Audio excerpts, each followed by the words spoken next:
Не так давно отгремел масштабный для Татарстана и всего мира конкурс тюркеведения. От нашего города выступал Айдар Сулейманов. Золотым голосом тюркского мира не стал, но для России и Татарстана Айдар теперь настоящий герой. Побывать на репетиции и узнать интересные детали конкурса удалось сегодня и нам.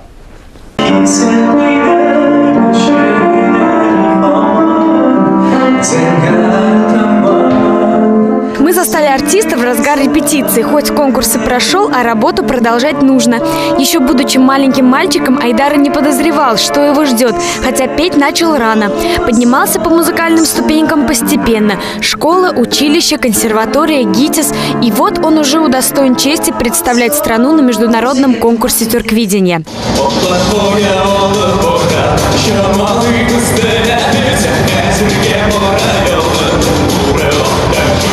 В итоге Айдар Сулейман и его кони, песня была именно про них, получили серебро. Ляйсан Закирова, его педагог по вокалу, шутит, что серебро им дали не случайно, ведь голос своего воспитанника она называет именно серебряным. Встретилась Ляйсан со своим сокровищем, так она ласково зовет Айдара, 7 лет назад на конкурсе «Созвездие».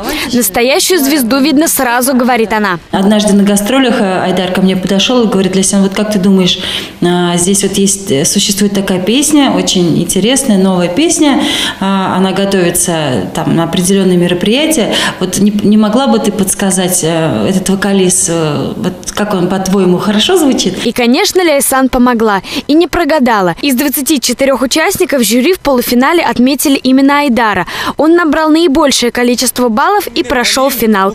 Одним из условий тюрквидения, как и Евровидения, было требование, чтобы песня участника исполнялась вживую. С этим у Айдара проблем никаких не возникло. А в финале, как настоящий джентльмен, он уступил первое место даме Жанар Дугаловой из Казахстана. Оказалось, что она тоже заканчивала ГИТИС в свое время. И когда во время репетиции мы с ней общались, мы уже знали, что кто-то из нас один победит. И мы дали слово друг другу, что ГИТИС должен победить.